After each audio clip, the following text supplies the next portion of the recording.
Morning बच्चों, आज हम स्टार्ट करेंगे हमारा नया टॉपिक कैंसर। उससे पहले मैं इंट्रोडक्शन दे दूँ। मैं आपकी बायोलॉजी की टीचर हूँ सुप्रिया सातपुते।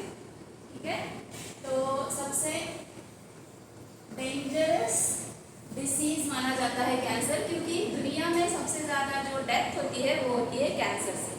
अब कैंसर में होता क्या है, कैंसर का मतलब क्या है? कैंसर मीन्स अनकंट्रोल्ड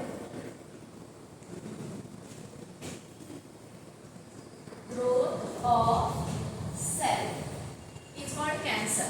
अनकंट्रोल्ड किसी भी सेल की, जैसे कि ये नॉर्मल सेल है, इस नॉर्मल सेल की जब इस तरह से अनकंट्रोल्ड ग्रोथ होगी, इसका अपने ऊपर कोई कंट्रोल नहीं रहेगा और ग्रोथ होती जाएगी तो ये डेवलप हो जाएगा इसमें ट्यूमर में। अब ये कोई नॉर्मल सेल है, नॉर्मल सेल कैंसर सेल में यानी ट्यूमर सेल में कंट्रोल क्यों होती है? क्या रीजन है कि ये नॉर्मल सेल अनकंट्रोल ग्रोथ हो रही है? यानी जैसे कि मान लो हमें यहाँ पे कहीं पे कट लग गया, तो ये तो जगह भरेगी, हीलिंग तो प्रोसेस होगी, लेकिन हीलिंग प्रोसेस होने के बाद में वो प्रोसेस स्टॉप हो जाएगी, उसके बाद में वो और बढ़ता नहीं रहेगा, है ना। तो ऐसा क्या है कि हमारी नॉर्मल सेल हील हो गई फिर स्टॉप हो गई, लेकिन यही सेल जब कन्वर्ट हो गई कैंसर सेल में तो ये तो स्टॉप ही नहीं हो रही ना, कंटिन्यूसली बढ़े जा रही और फिर बढ़ के इतना बड़ा ट्यूमर बना दिया। तो हमारे नॉर्मल सेल में एक प्रॉपर्टी होती है जिसको कहते हैं हम लोग कॉन्टैक्ट इनहिबिशन। और ये प्रॉपर्टी जब हमारी नॉर्मल सेल कैंसरस होती है तब ये प्रॉपर्टी क्या हो जाती है? लॉस हो जाती है। कॉन्टैक्ट इनहिबिशन मतलब क्या? फॉर एग्जांपल जैसे हमने लिया ये एक बीकर, तो ये है normal cell. Normal cell grow हो रही है यहाँ तक पहुंच गई, पहुंचने के बाद में ये ग्रो होना बंद हो जाएगी। लेकिन अगर ये सेल कैंसरस हो गई है तो ये ग्रो होते रहेगी बीकर के बाहर आ गई। इस तरह से ये अनकंट्रोली ग्रो ही होते रहेगी, यानी इसने क्या कर दिया? प्रॉपर्टी लॉस कर दिया। कौन सी? कॉन्टैक्ट इनहिबिशन से। नॉर्मल सेल कॉन्टैक्ट हो गई, बंद हो गई, इनहिबिट हो गया ग्रोथ, लेकिन कैंसर सेल ग्रो हो रही। ठीक है, अब क्या होता है? अब ये ग्रो हो रही, कैंसर हो रही, तो लोग मर क्यों रहे हैं कैंसर से? ऐसा क्या हो गया? यहाँ पे मान लो कैंसर हो गया, गले का कैंसर होता है लोगों को, तो गला तो नहीं फूल जाता ना, पता ही नहीं चलता। बाहर से तो नॉर्मल ही लगता है, हमें तो नहीं पता चलता कि उसको कैंसर हो गया। फिर कैसे, मतलब अंदर से उसका गला ऐसे क्या हो गया कि वो सेल ट्यूमर बन गया, फिर भी दिख नहीं रहा। एक्चुअली क्या होता है कि ये जो सेल है, हमारी नॉर्मल सेल जब डबल होती है, यानी इसका माइटोसिस होता है, सेल साइकिल को पता है, माइटोसिस होता है, डबल होती है, तब विदिन 24 आवर एक सेल से दो सेल बनती है। कैसे बनती है ये? एक सेल से दो सेल 24 आवर में ये ऐसे दो हो जाती है। ये एक है, अब ये कितना हो गया? दो। लेकिन जब ये सेल कैंसरस हो जाती है ना, यानी ग्रो करना शुरू हो जाती है, ये प्रॉपर्टी लॉस कर जाती है, तो ये मान लो कोई आधे घंटे में, कोई 20 मिनट में, कोई 10 मिनट में भी एक से दो हो जाती है। अब अगर एक से दो हो गई 10 मिनट में, तो ये पूरी तो अच्छे से ग्रो नहीं होगी, यानी इसके अंदर जो भी चाहिए, न्यूक्लियस चाहिए, माइटोकॉन्ड्रिया चाहिए, बाकी सेल ऑर्गन है, वो अच्छे से ग्रो नहीं होंगे, यानी वो कैसे होंगी? इमैच्योर। अगर कोई भी ऑर्गन इमैच्योर होता है तो वो बचेगा क्या? वो मर जाएगा, फिर वो टिश्यू सड़ जाएगा। इस तरह से ये ट्यूमर हमारे अंदर जो है वो फैलता जाता है और सड़ता है, जिसकी वजह से फिर डेथ होती है। अब ये ट्यूमर दो तरह के होते हैं, हर कैंसर से डेथ नहीं होती। जैसे कि इंडिया में वुमेन्स में मोस्ट पॉपुलर कैंसर है ब्रेस्ट कैंसर, उससे डेथ होती है क्या? नहीं होती। वजाइनल कैंसर, उससे डेथ होती है क्या? नहीं होती। लेकिन मान लो ब्रेन कैंसर हो गया तो डेथ, ब्लड कैंसर हो गया तो डेथ। अब कोई कैंसर से डेथ हो रही, कोई से नहीं हो रही, ऐसा क्यों? क्योंकि ये ट्यूमर दो तरह के। कौन से?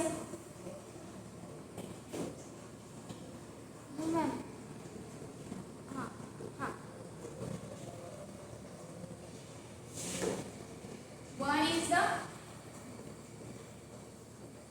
malignant tumor and another one is the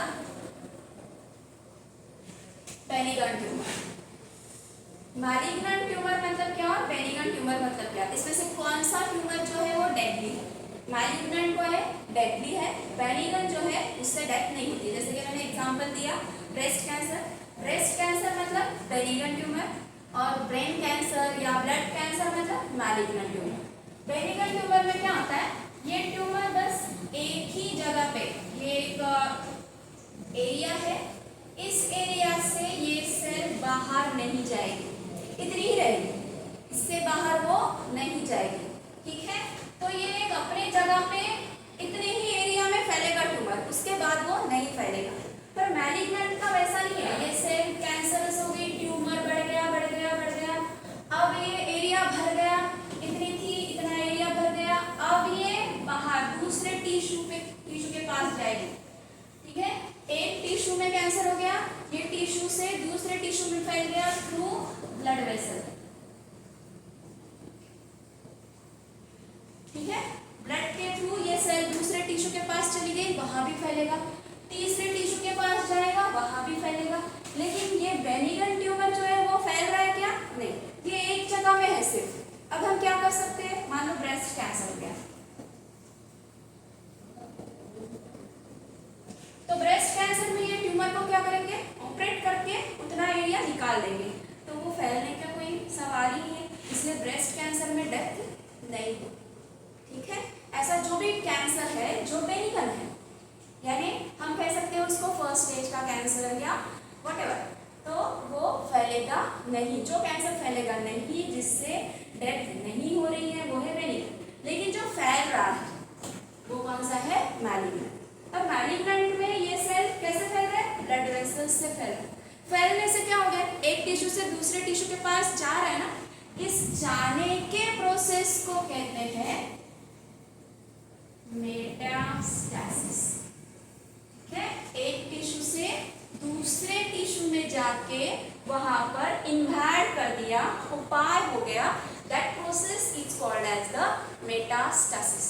अब होता क्या है, ये एक से दूसरे में गया, अब इतना ग्रो कर रहा है, मान लो जैसे कि हमारे सिटी में पॉपुलेशन ग्रो करेगा, घर में 4 लोगों का खाना बना है, अचानक से 10 लोग आएंगे, तो आपको तो वही खाना उनको देना पड़ेगा ना, खाना तो कम पड़ रहा है, या तो नया खाना बनाओ या उसी में उसको डिस्ट्रीब्यूट कराओ।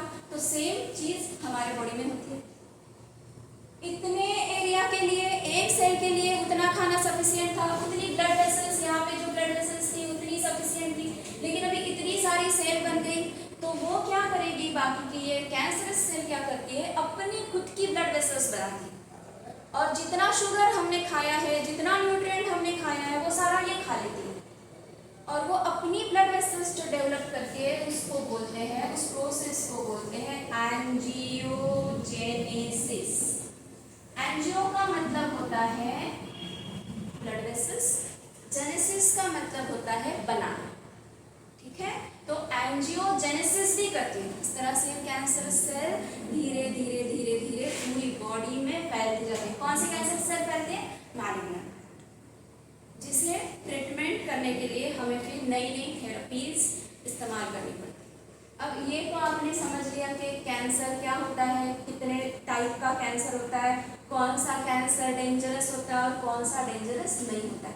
पर कैंसर सबको हो सकता है, आपको हो सकता है, मुझे हो सकता है, किसी को भी हो सकता है। ऐसे क्यों? कैंसर के डॉक्टर को क्या बोलते हैं पता है? कैंसर के, जैसे कि मान लो फीमेल की कोई डॉक्टर है, उसको गायनेकोलॉजिस्ट बोलते हैं। कैंसर के डॉक्टर को क्या कहते हैं? ऑन्कोलॉजिस्ट।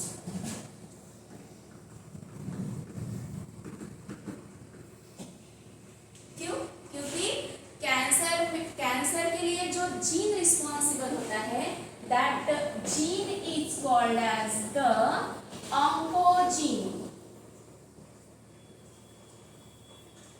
हमारे सबके बॉडी में ऑलरेडी प्रोटो ऑन्कोजीन प्रेजेंट है।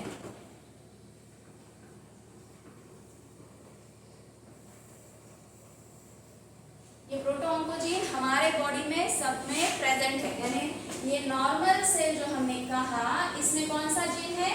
Proto oncogene.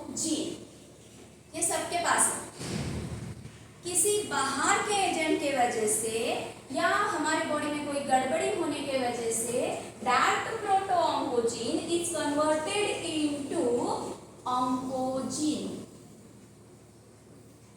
जब ये प्रोटोऑन्कोजीन ऑन्कोजीन में कन्वर्ट हो जाता है, then that normal cell is converted into tumour cell और कैंसरस सेल।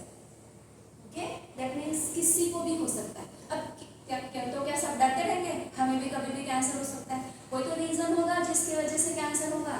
तो जो एजेंट है, जिस चीजों की वजह से कैंसर होता है, उन सब चीजों को बोलते हैं, हम ये बाकी के हटा देते हैं। जैसे ये नॉर्मल सेल ट्यूमर सेल में जिन एजेंट के वजह से नॉर्मल सेल ट्यूमर सेल में कन्वर्ट हो रही है, उसको कहते हैं कार्सिनोजेनिक एजेंट। कौन से एजेंट कहते हैं उसको? Carcinogenic agent. अब ऐसे कार्सिनोजेनिक एजेंट कौन से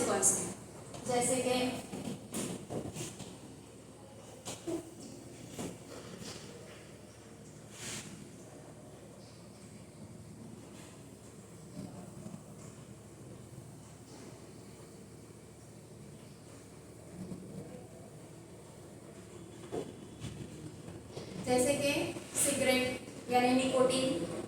ओके, देन मैकेनिकल एजेंट जैसे कोल माइंस में कोल डस्ट, टार, कुछ पेंट्स, बायोलॉजिकल एजेंट जैसे वायरस, कुछ रेडिएशंस, गामा रेज, एक्सरेज। ठीक है, ये सब जो है ये आते हैं कार्सिनोजेनिक एजेंट में। Okay, understand? तो आपको कैंसर समझ में आ गया? आगे का पढ़ा हुआ आपको? Thank you ma'am.